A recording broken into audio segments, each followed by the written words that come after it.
Bismillahirrahmanirrahim. Assalamualaikum warahmatullahi wabarakatuh. Alhamdulillahirabbil alamin. Wassalatu wassalamu ala asyrofil anbiya'i wal mursalin wa ala alihi wa ashabihi ajmain, amma ba'd. Kita kembali lagi di pelajaran Pendidikan Agama Islam dan Budi Pekerti kelas 10 ya. Seperti biasa, sebelum kita mulai pembelajaran pada hari ini, marilah kita berdoa bersama-sama agar kegiatan kita pada saat ini mendapatkan berkah oleh Allah Subhanahu wa taala, diberikan kelancaran, dan apa yang akan kita pelajari diberikan kemudahan. Berdoa, mulai.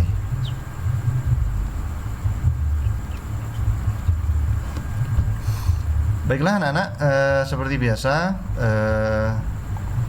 materi kita pada kesempatan hari ini, yakni kita sudah masuk ke pembahasan di materi bab pertama di kelas 10 semester ganjil, semester gasal atau semester 1, yakni berlomba-lomba dalam kebaikan dan juga etos kerja. Selain di kelas, saya harapkan kepada anak-anak ya semuanya untuk mencari bahan-bahan belajar melalui media elektronik, digital, melalui internet, baik itu media sosial, bisa berupa YouTube ataupun TikTok juga bisa, ataupun di Instagram atau di media-media lainnya yang memuat berbagai macam pembelajaran.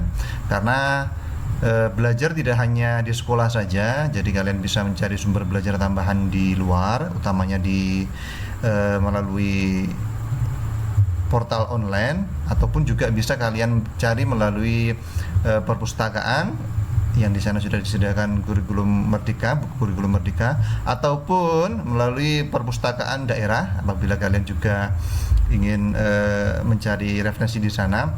Atau kalau kalian misalkan ingin membaca via digital, itu juga disediakan oleh pemerintah melalui iPusnas. Kalian tinggal download saja aplikasinya di Play Store ataupun di App Store, ditulis saja iPusnas. Nanti di sana kalian bisa login dengan akun Google kalian, akun Gmail kalian. Kemudian kalian bisa pinjam secara online di sana. Tapi untuk beberapa buku yang merupakan favorit, kalian harus menunggu antrian karena tidak semua buku bisa dipinjam secara langsung. Jadi ada beberapa buku yang harus mengantri. Nah, Bapak juga sudah pernah coba beberapa novel, sudah Bapak baca dan juga referensi. Silakan kalian kalau ingin mencoba mencari referensi via digital, bisa mencoba namanya iPusnas ya. Di sana banyak sekali referensi, baik buku-buku mengenai pendidikan, buku-buku mengenai novel fiksi ataupun buku non fiksi ya, bisa dicoba. Oke, baiklah, kita masuk kepada materi kita yang pertama, yakni di bab 1 di semester ganjil kurikulum merdeka di kelas 10 ya. Sebelum kita masuk lebih jauh, coba anak-anak silahkan dilihat gambar yang terdapat di layar kalian masing-masing. Di situ terdapat 3 potongan gambar yang mengisahkan sebuah cerita. Coba dilihat dulu gambar yang pertama. Bisa kalian lihat ya, yang gambar yang pertama ini menggambarkan tentang apa coba menurut kalian? Ya, di sana terdapat seorang bapak-bapak yang memberikan sebuah penghargaan berupa piala kepada 3 orang, yang mana 3 orang tersebut berdiri di atas podium juara ya, podium juara pertama, kedua, dan ketiga, kemudian disertai dengan balon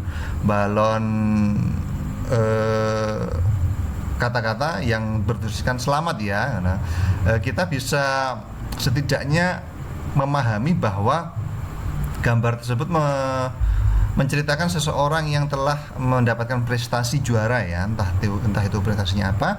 Kita lihat di gambar yang kedua, yakni seseorang yang mendapatkan juara 1 tersebut ya, diwawancara oleh pers atau wartawan dengan balon pertanyaan, yakni apa rahasia kesuksesan saudara. Jadi di balik kesuksesan atau prestasi yang telah didapatkan itu, seorang wartawan ini mewawancarai yang juara satu tersebut.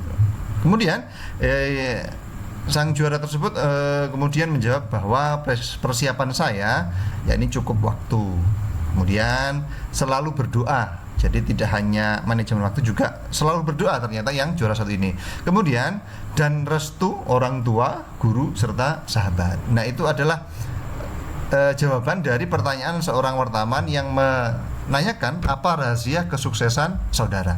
Kemudian di gambar yang terakhir, gambar yang ketiga, yang paling kiri di layar itu tertulis agak unik ya di sini, karena tulisannya Lomba Inovasi Pemanfaatan Teknologi Digital Tingkat Nasional tersebut. Kemudian para juaranya, 3 orang yang sudah dari gambar pertama tadi berdiri difoto bersama. Kemudian yang unik di sini ada seorang anak kecil yang berpose seolah-olah dia amat sangat senang, kemudian membawa papan tulisan yang bertuliskan "Kami bangga". Entah ini anak kecilnya siapa, tapi saya rasa anak ini bangga dengan juara yang telah didapatkan oleh para pemenang ini. Kemudian seorang wartawan memfoto. Nah, kemudian kita beralih ke slide selanjutnya ya. Di slide selanjutnya kita akan memasuki infografis dari bab kita yang pertama, yakni seperti biasa kita harus mengawali dengan membaca dengan tartil ya, Quran Surat Al-Maidah yang akan kita bahas nanti, yakni Quran Surat Al-Maidah. Ini harus perlu kalian perhatikan ya anak-anak, karena kalau kita biasa melihat di buku utama kita, yakni sering terus Quran Surat Al-Maidah, kemudian ada garis miring 5.2 kemudian 48. Jadi ini cara membacanya begini anak-anak, ini cara membacanya QS itu bukan dibaca QS ya, tapi dibaca Quran surah ya, Quran surah Al-Maidah. Kemudian 5 ini urutan surah. Jadi dari 144 ayat Al-Maidah urutan surah ke-5.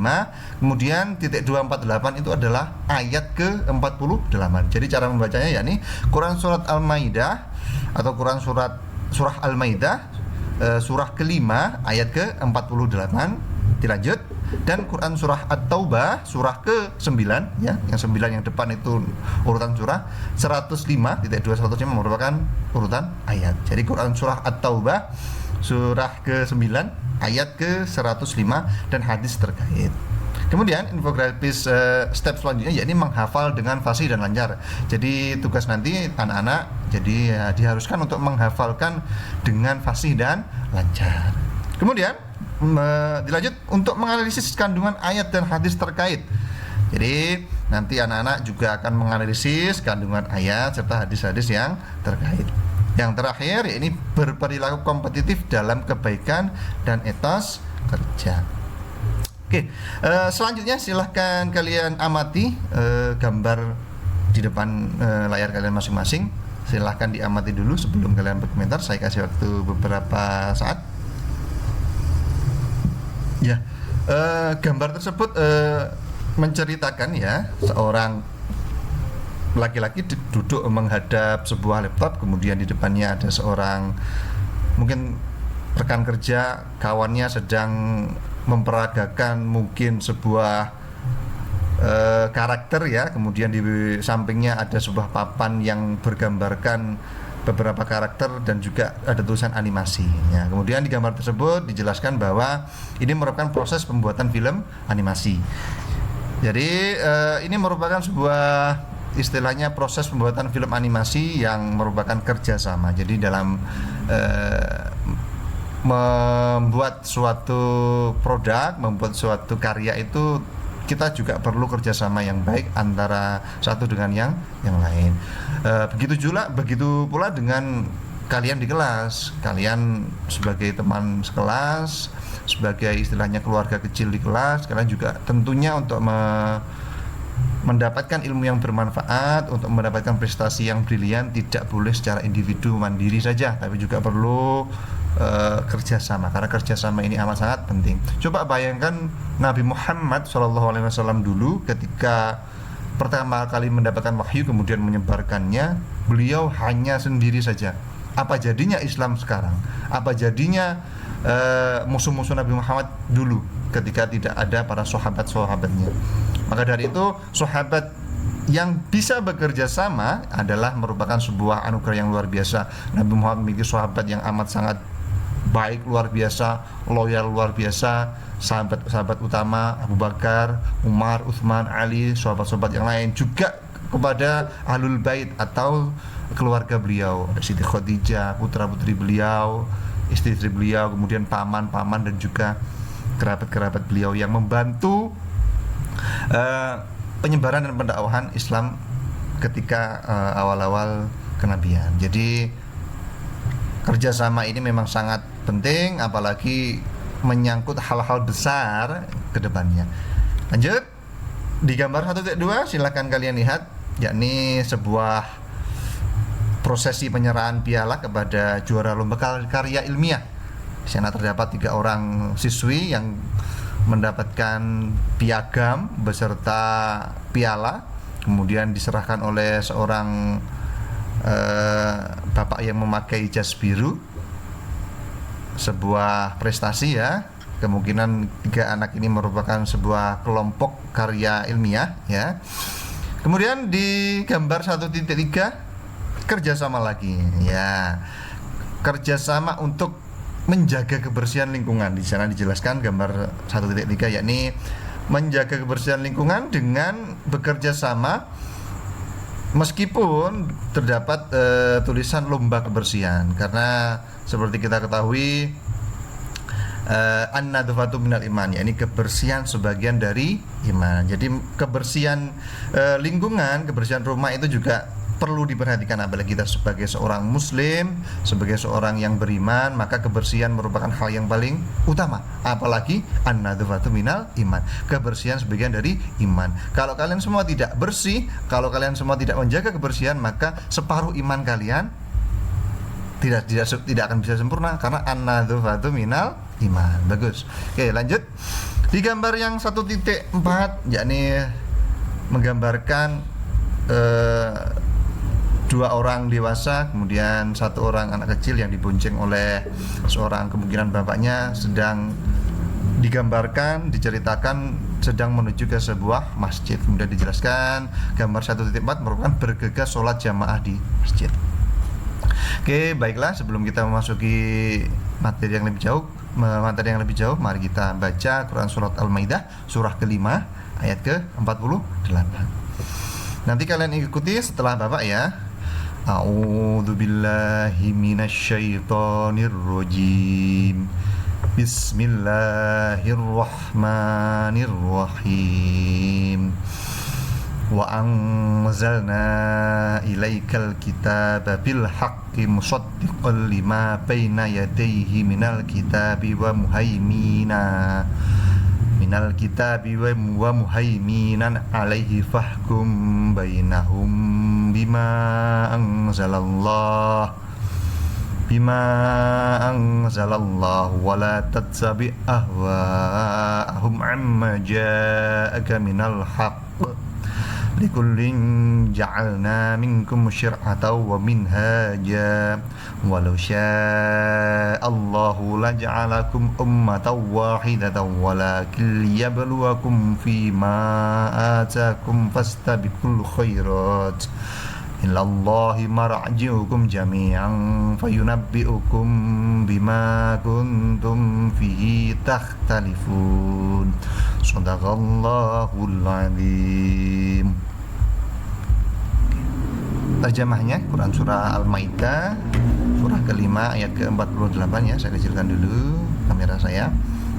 Yakni kami telah menurunkan kitab suci, yakni Al-Quran kepadamu, kepada Nabi Muhammad, dengan membawa kebenaran, dengan hak, sebagai pembenar kitab-kitab yang diturunkan sebelumnya dan sebagai penjaganya acuan kebenaran terhadapnya. Maka putuskanlah atau perkara mereka menurut aturan yang diturunkan Allah, dan janganlah engkau mengikuti hawa nafsu mereka dengan meninggalkan kebenaran atau hak yang telah datang kepadamu. Untuk setiap umat di antara kamu kami berikan aturan dan jalan yang terang. Seandainya Allah menghendaki, niscaya Dia menjadikan satu umat saja. Akan tetapi Allah Allah hendak mengujimu tentang karunia yang telah Dia anugerahkan kepadamu, maka berlomba-lombalah dalam berbuat kebaikan. Hanya kepada Allah kamu semua kembali, lalu Dia memberitakan kepadamu yang selama ini kamu perselisihkan. Jadi di Quran surat ini, Quran surat Al-Maidah ayat ke-5 ini, Allah menurunkan surah Al-Maidah ini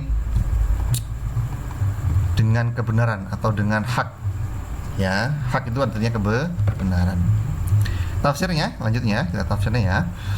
Menurut tafsir Al-Misbah, Al-Misbah ini merupakan sebuah kitab tafsir yang ditulis oleh ilmuwan yang berasal dari Indonesia. Mungkin kalian juga pasti sudah kenal. Beliau merupakan Profesor Quraisy Shihab, yang merupakan ayah dari jurnalis kawakan kita yang biasa dipanggil Mbak Nana Shihab. Jadi ayahnya Mbak Nana ini merupakan ahli tafsir yang terkemuka, di mana beliau memiliki karya ini bernama Tafsir Al-Misbah. Jadi menurut Tafsir Al-Misbah ini, Quran surat Al-Maidah ayat 48 mengandung pesan-pesan mulia sebagai berikut. Yang pertama, yakni Al-Quran diturunkan oleh Allah Subhanahu wa ta'ala dengan hak atau kebenaran. Memang dengan kebenaran, tidak boleh kita perdebatkan lagi kebenarannya. Yakni hak dalam kandungannya, di dalam kandungannya itu memang benar-benar hak. Cara turunnya, kemudian maupun yang mengantarnya turun. Jadi ketika Allah memberikan wahyu kepada Nabi Muhammad itu tidak langsung ya, tidak langsung, tapi melalui perantara malaikat Jibril. Jadi tugas malaikat Jibril adalah membawa wahyu dari Allah, kemudian diturunkan kepada Nabi Muhammad SAW. Yang kedua, yakni kitab Al-Quran berfungsi membenarkan kitab-kitab sebelumnya, yakni Taurat yang diturunkan oleh kepada Nabi Musa alaihissalam, Zabur kepada Nabi Daud, Injil kepada Nabi Isa alaihissalam. Dalam hal ini Al-Quran adalah muhaimin terhadap kitab-kitab terdahulu karena ia menjadi saksi atas kebenaran kandungan kitab-kitab terdahulu. Jadi kitab-kitab terdahulu itu merupakan sebuah kebenaran juga. Tetapi ketika Al-Quran itu turun, maka kebenaran dari kitab Al-Quran itu merupakan hal yang mutlak. Kenapa kok seperti itu? Karena kitab-kitab sebelumnya, baik Zabur, Taurat maupun Injil, di masa sekarang, di masa setelah Islam turun, Al-Quran turun, itu sudah mengalami perubahan-perubahan yang luar biasa banyak. Apalagi kita lihat kitab Injil itu berbagai versi, ada yang perjanjian baru, ada yang perjanjian lama. Kecuali Al-Quran, ketika turun 1400 tahun yang lalu sampai sekarang, isi kandungannya tetap sama, tidak ada perubahan, tidak ada perbedaan sama sekali. Ketika kalian nanti pergi misalkan ke Makkah, ke Madinah, ke luar negeri, kemudian menemukan sebuah Al-Quran, coba silakan kalian cek, isinya pasti sama. Al-Fatihah bacaannya juga sama, meskipun dalam turunannya nanti ada bacaan-bacaan tersendiri, tapi isi kandungannya sama. Ya, tidak ada perbedaan seluruh dunia, isi kandungannya sama. Maka jika ada satu kata yang berbeda dalam Al-Quran pasti akan kelihatan. Apalagi Al-Quran itu juga dijaga oleh para hafid-hafid kita, para penghafal-penghafal Quran kita di seluruh dunia. Di seluruh dunia tidak ada agama apapun yang penganutnya bisa menghafalkan kitab sucinya sebanyak orang Islam. Sebanyak orang Islam. Bahkan di Indonesia saja, usia 5 tahun, 6 tahun, di bawah 10 tahun itu luar biasa banyak para penghafal Al-Quran cilik. Coba kita bandingkan dengan agama lain. Berapa banyak anak-anak yang menghafal kitab suci mereka? Berapa banyak, tidak hanya anak-anak, penganut-penganutnya yang hafal kitab suci mereka. Itulah Islam, itulah agama yang dijaga oleh para penganutnya. Luar biasa, Masya Allah. Kemudian yang ketiga, kita lanjut ya. Yang ketiga, kitab suci Al-Quran juga menjadi pengawas, pemelihara, penjaga kitab-kitab terdahulu dan menjadi tolak ukur kebenaran terhadapnya, serta menjadi saksi untuk keabsahannya. Dalam kedudukannya sebagai pemelihara, Al-Quran memelihara dan mengukuhkan prinsip ajaran ilahi yang bersifat universal atau kuli dan mengandung kemaslahatan abadi bagi umat manusia sepanjang masa. Jadi kitab suci Al-Quran merupakan kitab suci yang menjadi tolak ukur kebenaran terhadapnya serta menjadi saksi untuk keabsahannya. Jadi kitab suci Al-Quran itu kebenarannya tidak boleh kita tolak. Kalau kitab suci Al-Quran sudah menetapkan hal ini boleh, kita harus patuh. Ketika kitab suci Al-Quran menetapkan hal ini haram, maka kita tidak boleh melanggarnya, karena kebenaran dalam Al-Quran itu merupakan sebuah hak yang diturunkan kepada umat manusia sebagai penuntun sampai kita di akhir zaman nanti. Kemudian melanjutkan ke nomor 4, Allah Subhanahu wa taala memerintahkan agar menjadikan Al-Quran sebagai pedoman hidup. Hendaklah orang yang beriman memutuskan perkara berdasarkan kitab suci Al-Quran dan tidak boleh bertentangan dengannya. Bahkan dalam Quran surah Al-Maidah ayat 3 dinyatakan bahwa agama Islam telah sempurna. Nikmat yang diturunkan oleh Allah Subhanahu wa taala kepada kaum muslimin sudah sempurna, dan Allah telah meridhoi Islam sebagai jalan kehidupan semua manusia, maka tidak ada lagi alasan untuk meninggalkan sebagian ajarannya untuk berpindah pada ajaran yang lain.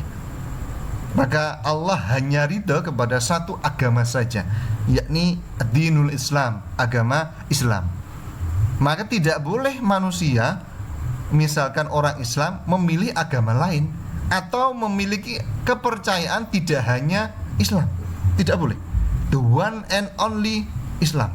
Tidak boleh kalian percaya Islam tapi juga percaya kepada agama yang lain. Tidak boleh. Kitab sucinya Al-Quran tapi juga percaya kepada kitab suci yang lain. Tidak boleh. The one and only, ya, hanya Islam yang agama diridhai oleh Allah Subhanahu wa taala, dan yang paling sempurna, sudah sempurna. Tidak boleh Al-Quran itu dikurangi ataupun ditambah, tidak boleh. 30 juz 144 surah itu tidak boleh ditambahi, tidak boleh dikurangi. Jangan kalian berpikir bahwa saya tidak cocok dengan surah ini karena menolak yang saya sukai, padahal secara jelas Al-Quran melarangnya. Saya hapuslah. Tidak boleh. Haram, tidak boleh. Jadi Al-Quran tidak boleh ditambahi atau dikurangi. Atau misalkan, ini sepertinya saya ingin menambah Al-Quran lah, tidak boleh. Sudah harus seperti itu dari awal turun sampai nanti di akhir zaman nanti. Tidak boleh ditambahi, tidak boleh dikurangi. Kemudian tiap-tiap umat memiliki aturan atau syariat yang akan menuntunnya menuju kebahagiaan abadi. Kemudian Allah Subhanahu wa taala juga mengkarunia jalan terang atau manhaj yang dilalui oleh manusia dalam menjalankan aturan beragama. Jadi tiap-tiap agama, tiap-tiap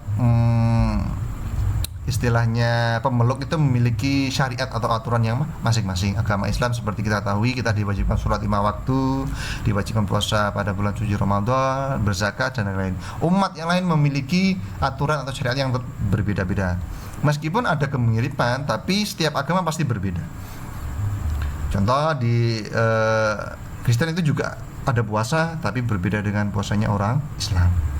Di Hindu juga ada puasa, itu berbeda dengan puasanya orang Islam. Di Buddha ada juga zakat, sedekah, tapi juga berbeda penerapannya dengan agama Islam. Setiap umat beragama, setiap agama memiliki aturan atau syariat agamanya tersendiri. Kita harus menghormati, tidak boleh.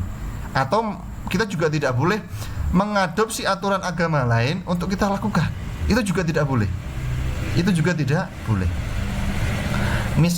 Misalnya di Hindu atau Buddha itu ada puasa yang sampai membuat dirinya amat sangat kurus dengan bermeditasi. Itu juga tidak boleh.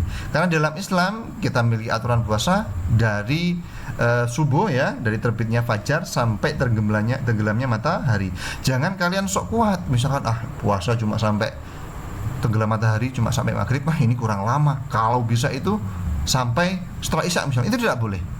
Karena kalian menambahi syariat yang sudah ditetapkan oleh Allah dan Rasulnya, itu juga tidak boleh. Atau misalkan ketika mulai puasa itu tidak ketika fajar, kalian buat sendiri, misalkan saya akan puasa ketika sudah misalkan masuk duha, itu juga tidak boleh.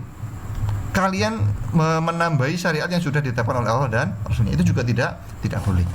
Menambahi ataupun mengurangi juga tidak boleh. Hal yang menambah seperti itu, hal yang mengurangi misalnya, saya itu tidak pengen sholat 5 waktu, terlalu sibuk, saya itu malas, saya kurangi menjadi 3 waktu saja. Tidak boleh. Tidak boleh. Jadi tetap 5 waktu wajib setiap hari harus dilakukan. Tidak boleh kalian kurangi menjadi 4 atau 3, tidak boleh. Ya, karena setiap umat Islam diwajibkan menjalankan Islam secara kafah, secara sempurna, secara menyeluruh, tidak setengah-setengah, ya. Seperti itu. Oke, yang keenam, Allah Subhanahu wa taala telah menjadikan syariat Nabi Muhammad SAW sebagai penyempurna syariat para nabi terdahulu serta membatalkan syariat sebelumnya. Seandainya Allah Subhanahu wa taala menghendaki, niscaya umat Nabi Musa, Nabi Isa dan umat Nabi Muhammad akan dijadikan satu umat saja, tetapi hal ini tidak dikehendaki oleh Allah. Jadi syariat Islam yang dibawa Nabi Muhammad SAW itu membatalkan syariat sebelumnya. Jadi syariat-syariat sebelumnya itu tidak boleh kita laksanakan. Kita tidak boleh mengadopsi syariat sebelumnya kecuali sudah diajarkan oleh agama Islam. Ya, kita hanya boleh melaksanakan syariat-syariat yang sudah ditetapkan oleh Nabi Muhammad, yakni Islam. Tidak boleh kita melaksanakan syariat misalkan agama yang sebelumnya atau kitab sebelumnya, penganut kitab Injil, tidak boleh. Karena diturunkannya Al-Quran menjadi atau membatalkan syariat umat sebelumnya. Oke, seperti itu. Kemudian yang nomor 7, umat Islam diperintahkan untuk berlomba-lomba dengan sungguh-sungguh dalam berbuat kebaikan dan menghindari perdebatan yang tidak perlu hingga menghabiskan waktu yang sia-sia. Allah Subhanahu wa taala telah menetapkan berbagai macam syariat untuk menguji siapakah di antara hambanya yang taat dan durhaka. Bagi yang taat akan memperoleh pahala, sedangkan siksa bagi seseorang yang durhaka. Sesungguhnya semua manusia akan kembali kepada Allah Subhanahu wa taala dan akan diberitahukan apa yang telah diperselisihkan. Hal yang diperselisihkan ini adalah tentang kehidupan akhirat. Orang-orang kafir tidak percaya adanya akhirat. Karenanya mereka akan diberitahu dan mendapatkan balasan atas perbuatan mereka, yakni dimasukkan ke dalam api neraka, sedangkan bagi orang mukmin yang beramal soleh akan mendapatkan balasan surga. Jadi di ayat tadi saya berikan sebuah tanda, yakni di fastabiqul khairat, yakni yang bahas kita tadi, yakni apa? Fastabiqul khairat, berlomba-lomba dalam kebaikan. Jadi kita tidak hanya berbuat baik saja, tapi kita diperintahkan untuk berlomba-lomba. Seperti yang digambar awal tadi, itu juga ikut lomba, berkompetisi. Lomba itu berkompetisi dalam kebaikan. Tidak hanya berkompetisi dalam meraih prestasi, tapi juga berkompetisi dalam kebaikan. Ayo, kita berlomba-lomba, kita berkompetisi dalam apa? Dalam kebaikan. Dijelaskan bahwa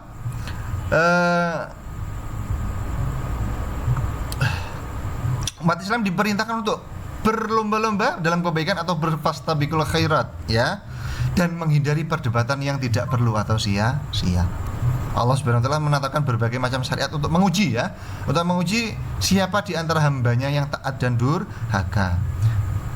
Harus kita akui, harus kita garis bawahi bahwa sesungguhnya semua manusia akan kembali kepada Allah. Tidak ada yang sempurna, semua manusia pasti akan mati. Ada yang usianya tidak sampai dewasa sudah meninggal, ada yang 20, ada yang 30, 40, 60, 70, 80. Semuanya pasti akan kembali dengan kadar yang berbeda-beda, dengan amal yang berbeda-beda.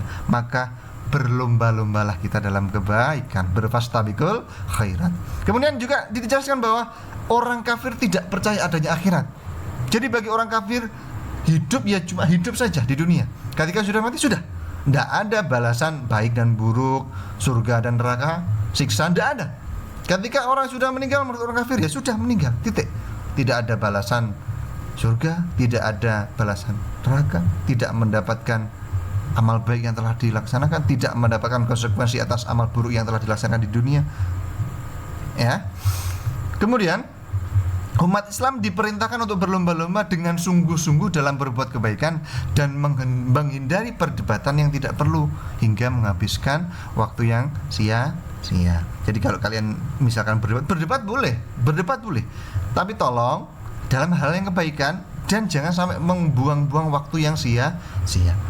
Setiap Ramadan sering kali dibahas di media sosial, bahkan di omongan-omongan lingkungan kita, di rumah kita, di masyarakat kita. Sholat tarawih itu yang baik berapa? 8 atau 20? Ada yang mendapat si A, yang baik itu 8 karena Rasulullah cuma 8. Yang 20 ya tidak bisa, harus 20. Karena kalau cuma 8 itu merasa kurang. 8 atau 20? 8, 20. Ini tidak akan pernah ada habisnya. Saya rasa dari sejak zaman dulu sampai sekarang itu perdebatan selalu ada, tidak pernah selesai. Loh Pak, yang betul mana? 8 baik, betul, 20 juga betul. Yang tidak betul itu yang tidak sholat taraweh. Capek berdebat, 8, 20, akhirnya tidak berangkat taraweh. Karena apa? Capek berdebat. Yang betul bagaimana Pak? 8 silakan, 20 silakan. Yang penting saling menghargai, tidak saling mencaci. Jangan sampai kalian aku tak sholat 20 apa kowe cuma 8 itu apa itu kurang itu. Tidak boleh. Harus saling menghargai. Tidak boleh kita saling mencaci perbedaan pendapat karena itu merupakan khilafiyah. Mempunyai dasar yang sama-sama kuat. Tidak hanya dalam hal tarawih, dalam hal lain juga sama. Misalkan dalam kunut sholat subuh, si A itu menggunakan kunut JB tidak. Oh tidak sah itu kalau tidak kena kunut loh. Kunut sama-sama betul, sama-sama punya tuntunan, sama-sama punya dasar yang kuat. Titik. Kita harus saling menghargai. Ayolah saling menghargai dan kurangilah berselisih hal-hal yang seperti itu. Sejak ratusan bahkan mungkin bisa berabad-abad sudah menjadi perdebatan. Sampai di masa modern abad 21 tetap saja ada yang A kunut, yang B kunut, kemudian saling menyalahkan. Yang tarawih 20 ada yang 8 saling menyalahkan. Tidak akan pernah ada habisnya. Maka stop, berhenti di kalian saling menghargai. Oke ya. Jangan sampai kalian berdebat kemudian ini menghabiskan waktu secara sia-sia. Percuma saja kalau hanya menghabiskan waktu secara sia-sia. Oke, baiklah. Lanjut. Nah, ini cara menerapkan perilaku kompetisi dalam kebaikan untuk meraih kesuksesan. Kenapa? Karena dibalik kesuksesan seseorang tadi, kita lihat tadi yang mendapatkan piala tadi, pasti dia menerapkan perilaku kompetisi dalam kebaikan. Entah itu kompetisi dalam kebaikan hal yang remeh-temeh kita anggap, membersihkan lingkungan seperti tadi yang kita lihat, membersihkan rumah, itu kompetisi dalam kebaikan. Itu bisa jadi merupakan hal kecil, sebuah istilahnya piece kecil dalam meraih kesuksesan di masa depan. Kemudian cara menerapkan perilakunya bagaimana Pak? Ini dia. Yang pertama, mengawali dengan basmalah. Setiap kegiatan baik tolong diawali dengan basmalah. Berangkat ke sekolah, memakai sepatu, kemudian awali dengan basmalah. Menaiki kendaraan, awali dengan basmalah. Sampai di tempat tujuan basmalah. Mau makan basmalah, ya. Mau minum basmalah.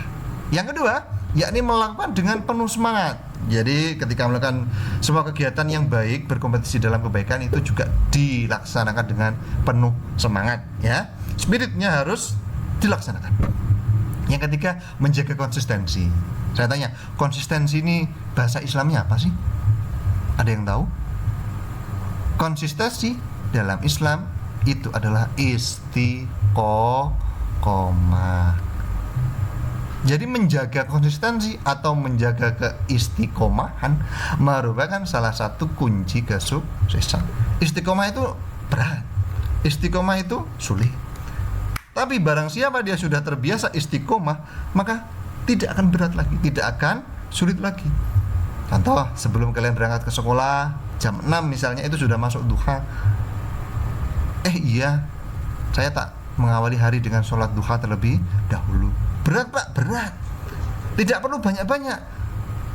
Bahkan yang baik itu bukan misalnya sholat duha sehari 12 rakaat, kemudian besoknya tidak, satu minggu tidak. Itu malah yang kurang baik. Yang baik itu setiap hari, meskipun hanya 2 rakaat, tapi istiqomah, tapi konsisten selama 1 bulan, selama 1 tahun. Itu lebih baik daripada 12 rakaat ataupun 20 rakaat. Tapi hanya dilaksanakan cuma sehari. Ya, sedikit-sedikit akan menjadi bukit.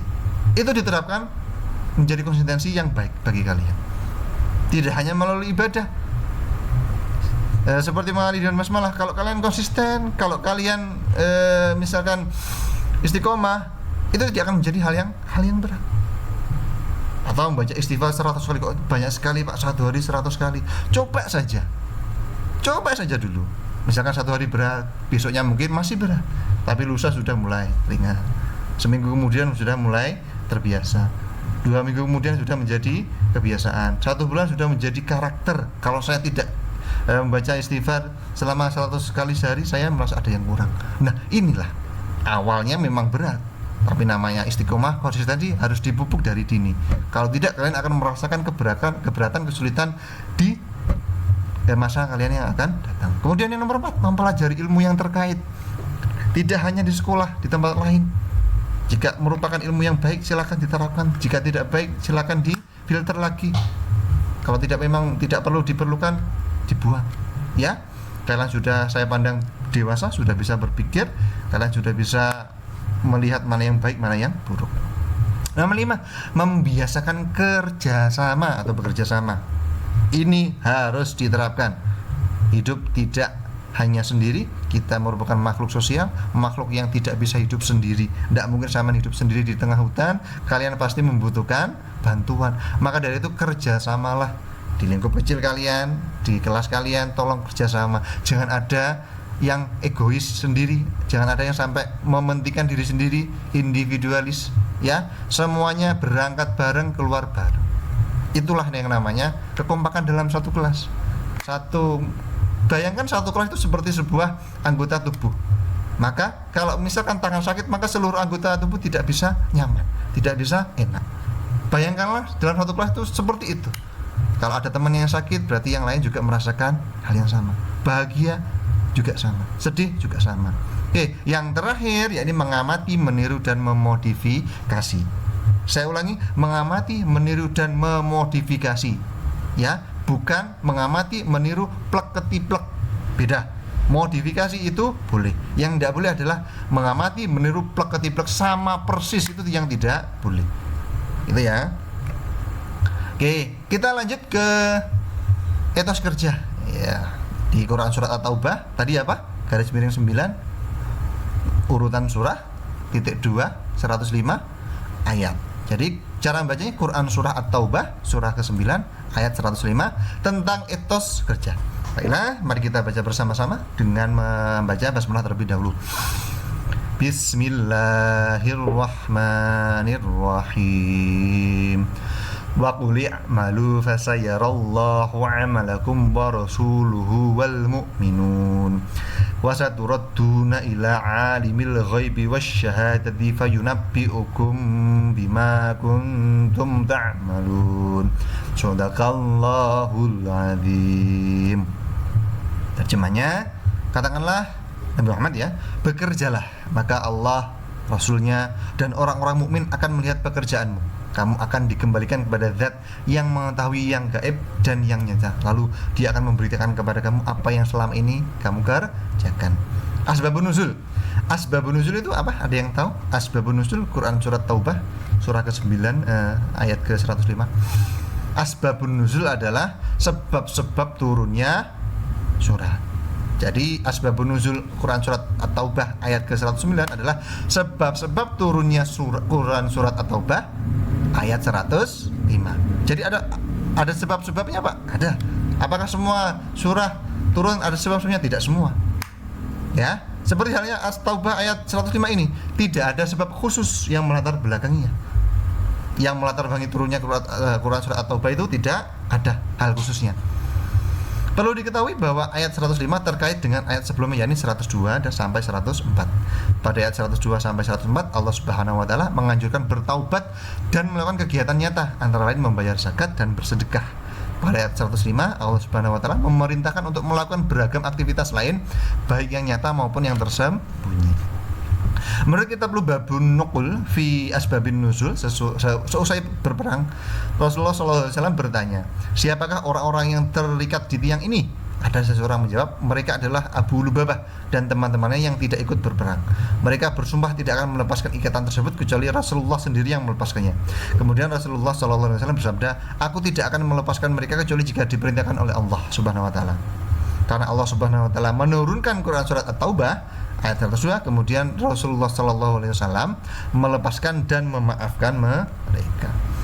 Kita telah tafsir ya. Menurut tafsir Al-Misbah sama Al-Misbah ditulis oleh Profesor Dr. Kulati Shihab. Ayat ini mendorong manusia untuk lebih mawas diri dan mengawasi amal atau pekerjaan mereka. Allah Subhanahu wa taala mengingatkan mereka bahwa setiap amal baik atau buruk memiliki hakikat yang tidak dapat disembunyikan. Amal tersebut akan disaksikan oleh Allah Subhanahu wa taala, Rasulullah SAW dan orang-orang beriman. Pada hari kiamat Allah Subhanahu wa taala akan membuka tabir penutup yang menutup mata mereka sehingga mengetahui dan melihat secara langsung hakikat amal mereka sendiri.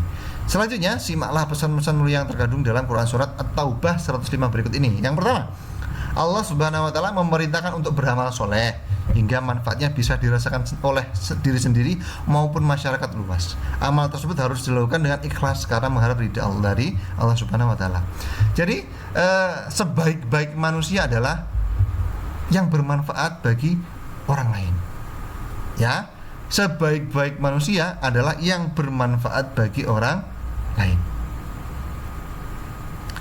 Kalau kalian misalkan berbuat baik, kemudian orang lain juga merasakan manfaatnya, maka kalian menjadi salah satu orang yang mendapatkan keberkahan menjadi orang yang baik. Tapi tidak hanya berhenti di situ, tapi lakukanlah hal baik itu secara ikhlas karena mengharap ridho dari Allah. Jangan kalian pamrih mengharapkan sebuah misalkan pujian atau misalkan mendapatkan uang. Ikhlas itu mudahnya adalah tangan kanan memberi, tangan kiri tidak tahu. Itu namanya ikhlas. Dan ikhlas itu sulit. Kenapa kok sulit, Pak? Karena kalau sampean bilang sampean itu ikhlas, maka ikhlasnya batal. Tapi kalau kalian tidak bilang ikhlas, maka orang lain tidak tahu kalau kalian ikhlas. Sulit. Ikhlas itu sulit. Bahkan dalam Quran surah itu terdapat surah yang namanya Al-Ikhlas, yang di keempat surat ayat tersebut dalam satu surah itu tidak ada kata-kata ikhlasnya. Nah, itu namanya ikhlas. Ya, tangan kiri memberi, tangan kiri tidak tahu. Kalau kalian berbuat baik, titik, tidak perlu dipamerkan, tidak perlu diberitakan kepada orang lain. Sudah cukup, hanya sampean, hanya kalian saja dan Allah saja yang tahu.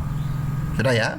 Oke, selanjutnya nomor 2, setiap amal akan dilihat oleh Allah Subhanahu wa taala, Rasulullah SAW dan mukminin di akhirat kelak. Lalu akan dibalas sesuai amal tersebut. Jika amalnya baik maka mendapat pahala, sebaliknya jika amalnya buruk maka akan dibalas dengan siksa. Karenanya ketika seorang muslim harus memperbanyak amal soleh ketika hidup di dunia.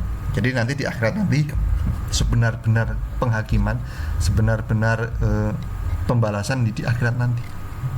Kalian mungkin baik di sini belum tentu mendapatkan balasan yang baik juga di dunia. Kalian buruk di dunia juga belum tentu langsung mendapatkan azab di dunia, mendapatkan balasan di dunia. Tapi kalau sudah di akhirat nanti, yang baik akan ditimbang baik, yang buruk akan ditimbang buruk. Tidak ada yang disembunyikan, tidak ada yang ditutupi.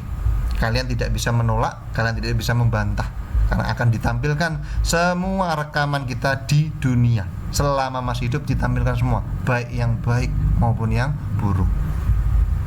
Itu di akhirat nanti, gitu ya. Kemudian nomor 3, janganlah merasa amalnya sudah cukup banyak untuk bekal hidup di akhirat.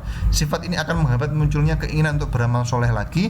Tumbuhkan inisiatif untuk melakukan amal soleh sehingga orang lain ikut tergerak untuk melakukannya. Pahala berlipat akan diberikan oleh Allah Subhanahu wa taala kepada orang yang memberi contoh tanpa mengurangi pahala mereka yang mencontoh. Jadi bagi kalian yang berbuat baik kemudian bisa memberikan dampak, bahkan orang lain juga ikut berbuat baik, maka kalian akan mendapatkan pahala yang berlipat, akan dilipat gandakan pahalanya.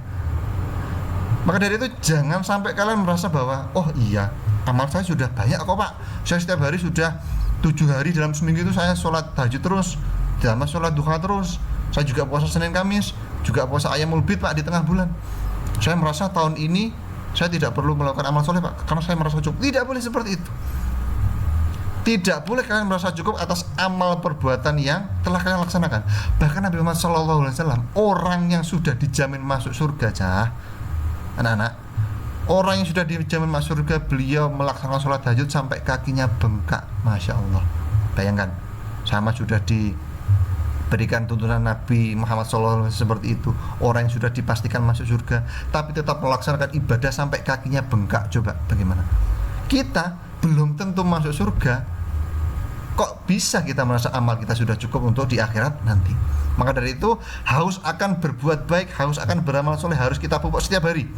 Kalau kita sudah beramal soleh hari kemarin, cukup, titik, sudah dilupakan. Kita amal lagi sekarang, hari ini dan besok, di masa yang akan datang. Titik. Yang belakang hal-hal yang baik kita lupakan sudah, tidak usah kita bahas lagi. Kita lupakan saja hal-hal yang baik. Tapi kalau hal-hal yang buruk, kita ingat-ingat terus untuk memperbaikinya. Ya, amal yang baik kita lupakan, amal yang buruk kita ingat-ingat untuk menjadi introspeksi diri agar kedepannya kita tidak mengulangi lagi. Ya, nomor 4, setiap manusia akan kembali ke kampung akhirat dan menerima balasan amal perbuatannya. Seorang mukmin hendaklah jangan larut dengan gemerlap kehidupan dunia ini hingga melahirkan akhirat yang kekal abadi. manusia merupakan sosok yang di dunia merupakan tempat bersinggah saja. Bahkan kata orang Jawa, urip iku mung mampir ngombe, hidup hanya untuk mampir minum saja. Orang yang mampir minum itu tidak lama kan? Tidak lama, lebih lama di akhirat. Kampung halaman kita itu ya di akhirat nanti, di surga nanti. Nabi Adam itu juga berasal dari surga sebelum diturunkan di dunia. Maka kita berharap di akhirat nanti kita kembali ke kampung halaman kita masing-masing yang hakiki, yakni surga. Maka dari itu janganlah kita membuat diri kita sendiri, jangan sampai juga menarik orang lain berbuat buruk sampai kita tidak bisa kembali ke kampung halaman, bahkan harus mampir dulu ke neraka. Ya, naudzubillahi min dzalik. Lanjut. Kerja dalam bahasa Arab disebut dengan amala ya'malu, dan yang seakar dengan kata tersebut. Di dalam Al-Quran, kata-kata yang arti bekerja diulang sebanyak luar biasa banyak, 412 kali, dan seringkali dihubungkan dengan pekerjaan yang soleh atau amal soleh. Amal soleh yaitu pekerjaan yang membawa kebaikan baik bagi pelakunya maupun orang lain. Kebaikan tersebut dapat berupa perbaikan ekonomi, kesejahteraan, kesehatan, pendidikan, sosial, spiritual, dan sebagainya. Kebaikan tersebut meliputi kebaikan hidup di dunia dan akhirat. Penyebutan kata bekerja yang sedemikian banyak di dalam Al-Quran menunjukkan bahwa masalah kerja sangatlah penting bagi kehidupan manusia. Oleh karena itu, Islam sangat menganjurkan umatnya untuk bekerja keras atau memiliki etos kerja yang tinggi. Rasulullah SAW bersabda dari Abu Abdullah Az-Zubair bin Al-Awam radhiyallahu anhu, berkata Rasulullah SAW bersabda, sungguh sekiranya salah seorang di antara kamu sekalian mengambil beberapa utas tali kemudian pergi ke gunung dan kembali dengan memikul seikat kayu bakar dan menjualnya, di mana dengan hasil itu Allah mencukupkan kebutuhan hidupnya, maka itu lebih baik baginya daripada ia meminta-minta kepada sesama manusia, baik mereka memberi ataupun tidak memberinya. Jadi dalam Islam ditekankan betul, kita tidak boleh meminta-minta. Bahkan dikatakan lebih baik ya kita mengambil dan memikul seikat kayu bakar dan menjualnya daripada kita meminta-minta. Maka sebagai seorang lelaki yang sudah dewasa kalian nanti, maka kalian wajib bekerja untuk menafkahi kehidupan kalian dan juga keluarga nanti. Wajib. Tidak boleh kalian bermalas-malasan, karena bekerja merupakan salah satu ibadah. Jangan kalian pikir bekerja itu untuk dunia saja. Oh tidak, bekerja itu juga untuk akhirat kita nanti. Jangan kalian pikir bekerja itu memenuhi kebutuhan dunia saja. Tidak, tapi juga merupakan sebuah bagian yang akan kita petik hasilnya nanti di akhirat nanti. Meskipun kalian bekerjanya dari pagi sampai sore, selama kalian dalam bekerja itu tidak melupakan hal-hal yang wajib, tidak melupakan sholat, tidak melupakan puasa, maka bekerja yang halal, asalkan halal, merupakan sebuah ibadah, mendapatkan pahala. Apapun pekerjaan itu, yang penting halal. Cara mendapatkannya halal, jenis pekerjaannya halal, uang yang didapat juga halal.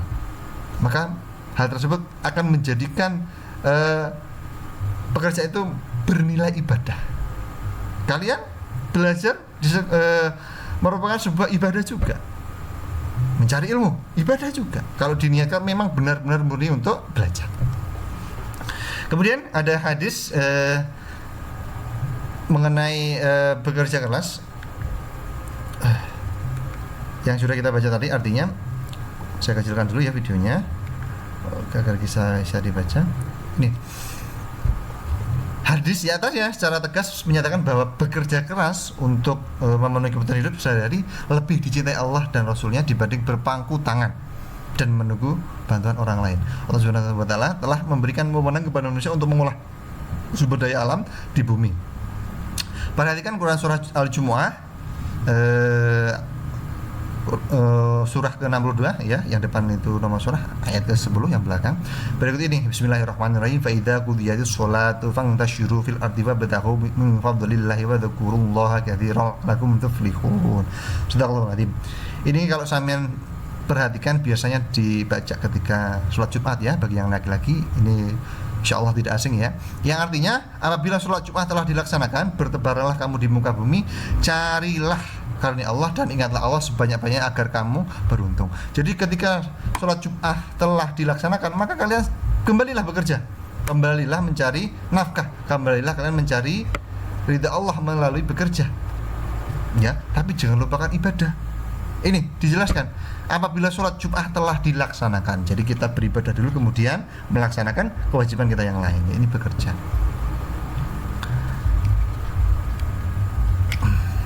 Oke, selanjutnya tujuan bekerja dalam Islam. Yang satu, yang pertama, meraih ridha Allah. Jadi dalam bekerja itu kita tidak hanya untuk mencari nafkah, mencari uang saja, tapi juga untuk meraih ridha Allah. Bekerja dalam Islam bukan hanya untuk memenuhi kebutuhan jasmani, tetapi untuk menghambakan diri kepada Allah dan meraih ridha darinya. Semua aktivitas seorang muslim di dunia ini seyogianya diarahkan untuk meraih ridha Allah Subhanahu wa taala. Yang kedua, menolak kemungkaran. Apa sih kemungkaran yang bisa dilaksanakan bagi orang dewasa? Tidak bekerja itu merupakan sebuah kemungkaran. Menganggur, malas-malasan itu merupakan sebuah kemungkaran. Jangan dibiasakan ya. Kalau kalian sudah terbiasa bermalas-malasan, tidak bekerja, itu merupakan titik awal mula sebuah kemungkaran. Coba bayangkan ya. Kemudian nomor 3, kepentingan amal sosial. Bekerja tidak hanya amal secara vertikal, hablum minallah, tapi juga hablum minan nas. Tidak hanya kepada seseorang kepada Allah Tuhannya, tapi juga kepada seseorang kepada orang lain. Sosial. Yang keempat, memberi nafkah keluarga. Wajib bagi seorang suami memberikan nafkah kepada keluarga. Bagi seorang muslim, etos kerja bukan hanya untuk bertujuan memenuhi kebutuhan hidup duniawi saja, tetapi tujuan mulia yakni beribadah kepada Allah. Jangan kalian pikir seorang direktur perusahaan pekerjaannya hanya di kantor itu tidak bernilai ibadah. Oh tidak, dia bekerja untuk memenuhi kebutuhan keluarganya. Bernilai ibadah asalkan diniati dengan ikhlas, diniati dengan untuk memenuhi kebutuhan keluarga, dan cara serta pekerjaannya halal, nggak masalah, boleh saja ya. Apalagi pekerjaan di zaman sekarang, zaman modern ini luar biasa banyak. Tidak perlu pergi ke kantor, di rumah bisa bekerja. Tidak perlu pakai baju yang bagus, tidak perlu memakai jas, di rumah saja pakai kaos oblong sudah bisa bekerja. Luar biasa luas pekerjaan di masa sekarang. Tapi persaingan juga semakin tinggi. Maka dari itu silakan dipersiapkan bagi kalian di masa depan nanti akan banyak sekali kompetisi dalam mencari pekerjaan. Berkompetisi bagi orang yang berkompetensi. Oke, itu saja ya. Yang pertama kita sudah selesai. Semoga kalian bisa mengambil pelajaran dari bab 1 yang sudah Bapak jelaskan tadi. Terima kasih. Kalau ada yang ingin ditanyakan nanti silakan ditanyakan di kelas, atau misalnya nanti bisa saya kirimkan link Google Form untuk kalian berkomentar dan juga diskusi ya setelah ini. Terima kasih. Hayya bina nakhtadim antirusa biadil yawm bikirati hamdalah ma'an. Mari kita tutup pelajaran pada hari ini dengan baca hamdalah bersama-sama. Alhamdulillahirabbil alamin. Terima kasih. Assalamualaikum warahmatullahi wabarakatuh.